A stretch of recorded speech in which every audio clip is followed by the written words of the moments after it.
This new legendary is quite literally broken, and I mean broken. So without saying broken too many times, let's go.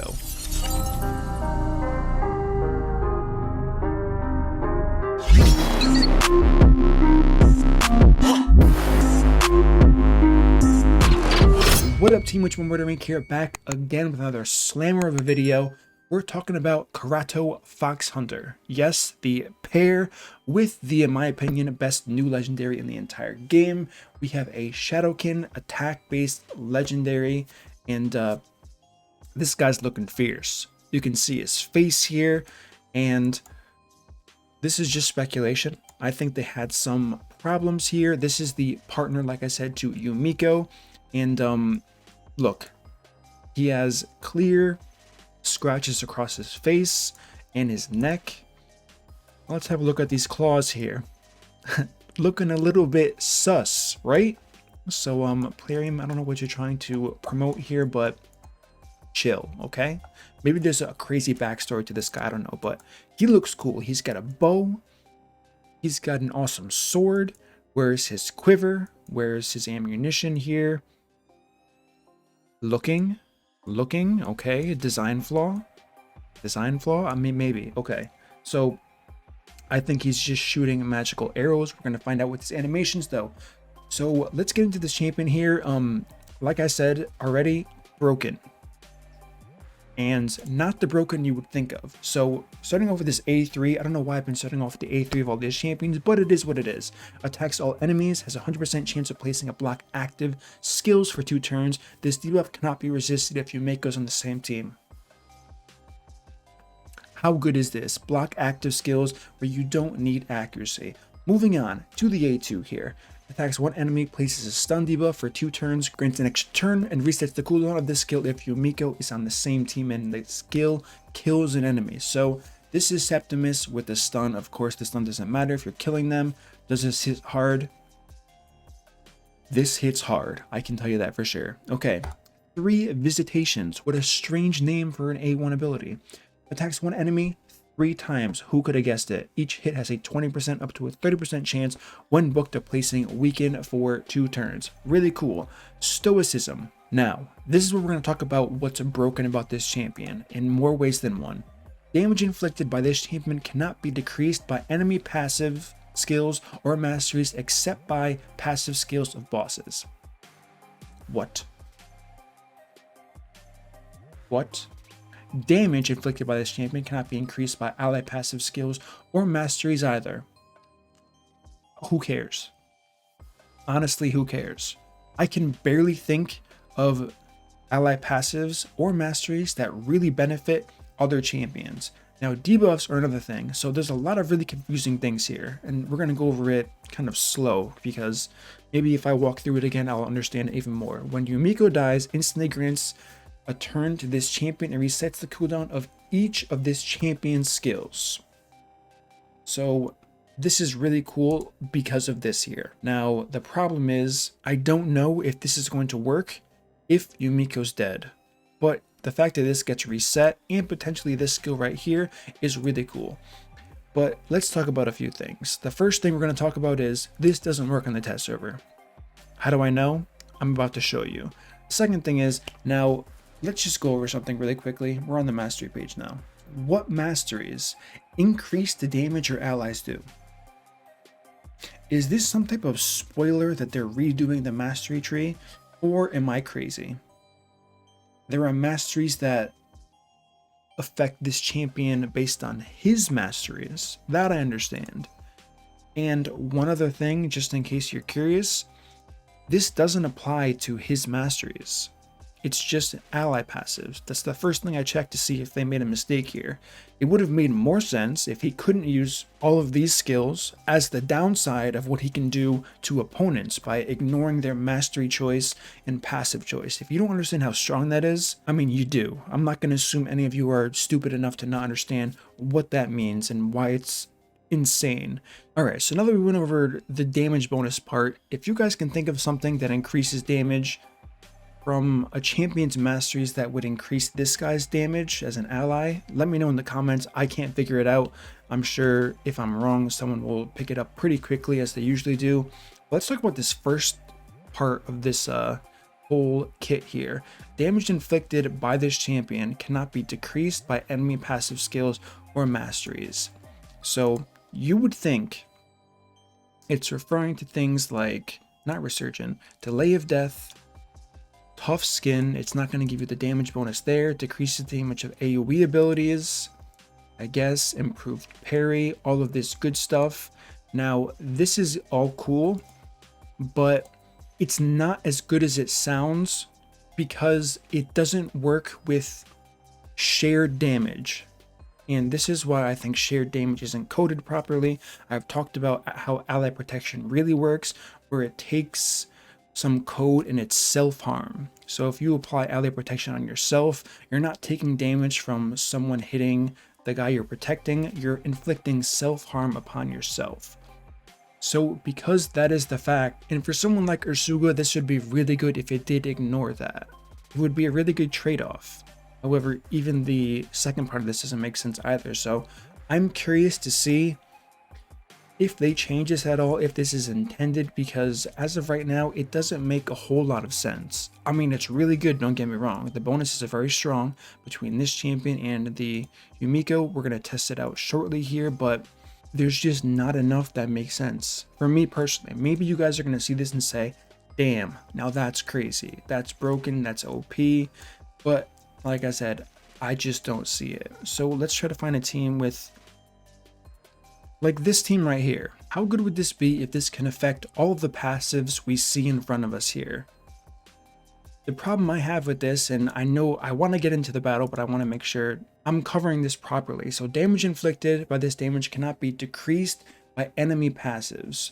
Now, the technicalities of this is what's really important here. When a champion applies a passive unkillable, technically it's not decreasing the damage, but it's still preventing the damage from actually applying to the champion code-wise. So he should be ignoring unkillable with this, but he doesn't. We're going to see that right here. Now, I couldn't tell you this for a fact, but I mean, we're going to find out shortly here. I believe he does ignore. I mean, we're going to find out right here. As long as we don't see Duchess's passive pop up here, we know it's going to ignore that part of the passive. Let's put this on 1x speed and let's go. Okay, so I could have missed it. Definitely could have missed it. But from what I saw, I did not see Duchess's passive proc there. But I cannot confirm nor deny that. So someone else would have to do that. But do I want to use this yet? No, I don't. Am I going to get nuked here? No, we locked him out and okay. This is good. Is he just going to... Hey, Lydia. How's it going, Lydia? It's just... Target changed. I've never seen that text before.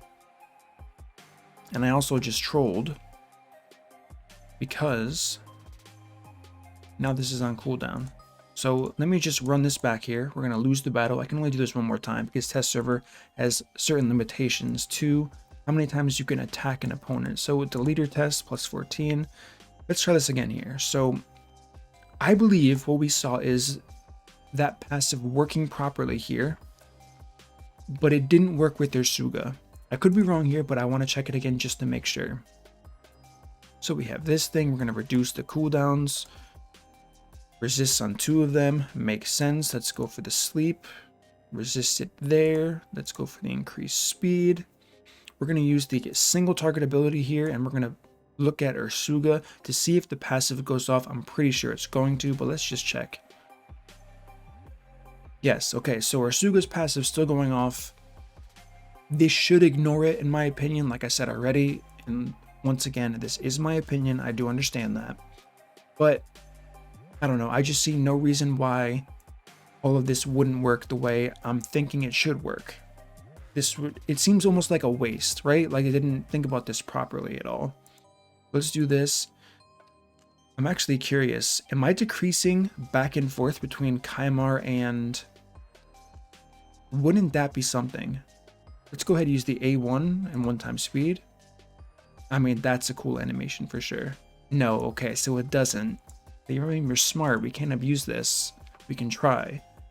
We'll figure out a way to abuse it. Don't worry. That would be crazy if you could go back and forth between the two champions, since this is another really strong ability here. Let's try to put Hex on another champion here. Lydia has high resistance. His cooldowns are locked out, but I still don't want him to A1. Let's just go with Lydia. Why not? And resisted, of course. Typical. I mean, now we're going to wake up Leorius, so I should have indeed. Let's put him back to sleep. There we go. Oh, so target change. This is why Yumiko's good. This is not a Yumiko video. We already did that, but this is where we can see the partner bonus, which is really strong here. Now he has block buffs and lock cooldown reapplied to him and increased poison, but that doesn't really matter here. Let's use this AoE ability. Actually, block buffs would have been really good on Leorius here, so I did mess up by that. Let's see if we can pull something cool off. The goal first is to kill Duchess. So let's go ahead, do what we can, whittle this Duchess down as much damage as possible here. Let's go ahead, AoE. His health is getting a little bit low, but I'm not too worried just yet here. Let's go for the sleep. Do we use the AoE now? No, we don't want to do that. Let's go ahead, A1 again. Okay, now she's dead. A really cool animation, liked it a lot. We're gonna A1 for Suga. I love that leap. The run, it's a little bit weeb for me, I'm not gonna lie, but Leorius, go back to sleep, my child. Double sleep here. Perfect. You got woken up because you have that. Counterattack target changed. Okay, now let's put Hex on Leorius. Okay, the Hex is there. Increased defense. I mean, no matter what, I'm pretty sure Leorius is just gonna one-shot our guy here. It's just bound to happen. Now that's a really cool animation that we just saw there. Let's go ahead and increase the cooldowns here. All of this is good. Let's revive. No, we're not going to revive yet.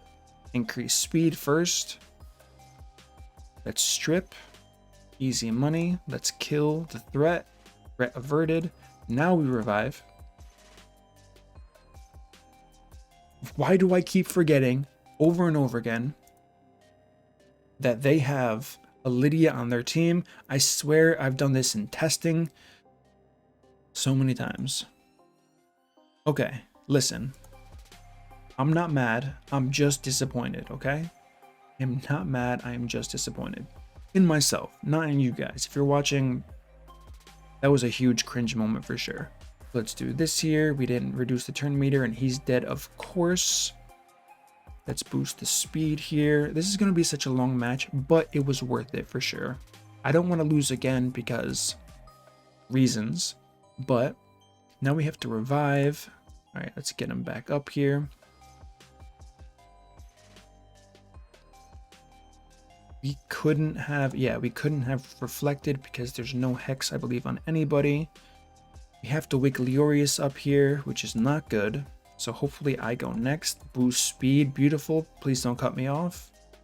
And we don't have this. Let's go for the extra turns. Okay, reduce cooldown, extra turn. Okay, I have to hit Duchess here. He does decent damage. Not crazy damage, but decent damage. We have attack up here. We didn't have attack down. The damage isn't as high as I would have liked it to be, but it is what it is, right? We can only go so far with this. So pretty much here, I'm just going to put this on auto, I think, and risk not losing. Yeah, right. As if this game is going to do a better job than me. Don't answer that, because they are. On auto, for sure. Let's revive again. Don't have to worry about her, because she just used her passive. Don't kill me with the crit. What a defeating. That would be so bad. Okay. One more turn left. Or I get to use his awesome looking, and then we can talk about that animation for sure. But awesome looking A3 ability that this guy has, because it is incredible for sure. Okay. Thought I was gonna die to an Ursuga there. Okay. We reset cooldowns. We're gonna boost. I think she's gonna go next. Yes, of course she is. Reduce again. Now look how cool this skill is. We have like a giant, we have Jintoro's ghost swiping. That's what I like to see for sure. So Karato pumping damage for sure. Could be better. Could be better. When I said broken before, this is kind of what I meant, how I have to ask them and I have to clarify, since we're on the test server, if this is working as intended, but it just doesn't make sense to me. Maybe it makes sense to you guys. I want your feedback and I want you to let me know in the comments for sure here. Just to give you an idea of his gear, we have 7.1 thousand attack, so he should have been hitting much harder. 261% crit damage, that is low, I do understand that. 181 speed here, and that's pretty much it. Savage Cruel. As far as the masters go for this guy, Helm Smasher, typical one-shot tree here. But the main point of the story here is his passive. I think they need to reword this, or they have to rework how this works, because I like the guy's kit. I like his partner bonuses for sure. It definitely benefits Yumiko much more than this guy. So if this guy's a nuisance to have on the team, this isn't going to be the next Sifi Rotos combination by any means. It's going to be very strong, and it would almost suck to say you have to use this guy if you want to use Yumiko on the team as well, which is not true, because like I said, she's so strong on her own, but the partner bonus she gets is insane. So it's a really hard place to be in, because there's so much potential with this passive here, but it's not doing it. It's not doing it. They have to, like I said, either reword this or tell me what they mean, and I will ask about this. But as of right now, he is an okay nuker for the arena here, and he gives one of the best champions in the game an even better partner bonus, making her crazy strong. So that's kind of my personal opinion on this. Increases ally crit rate in all battles by 20%. Not bad by any means here. Looking at base stats, 99 speed, which is strong. 1,564 base attack, also good. Health, a little bit on the low side. Defense, if he gets hit, he dies basically. 63% crit damage, the high part, which is going to be good for sure. And that is it. We didn't really go over skills. We have 4 books here, 4 books here. That's 8, another 4, 12. So not crazy. Once again, could be 16, could be 18. Hopefully we never see a champion like that again. But that's pretty much it for this champion here as far as what he has to offer. So what do you guys think about this? Your honest feedback about this champion. What do you think? Is he impressive? Is he Do you agree with me that the best part of this is the partner bonus he gives to Yumiko? If you already saw that video, if not, you should go check it out. So I'm interested. I'm really interested, because it's hard for me to wrap my head around this champion, because I really do think the passive's broken, and I don't think it's working, because the second part makes no sense to me at least, and the first part can be really strong in very niche situations, but it could be quality for a legendary that we would expect in a game. As of right now, it kind of feels like an epic champion, but if they reworded this, I really do think it would really feel a lot more like a legendary and not just some partner bonus booster for one of the best champions in the game. So that's going to conclude this video on the test server. If you enjoy this content, smash the like button, subscribe, turn on the notification bell, and I will see you all in my next upload.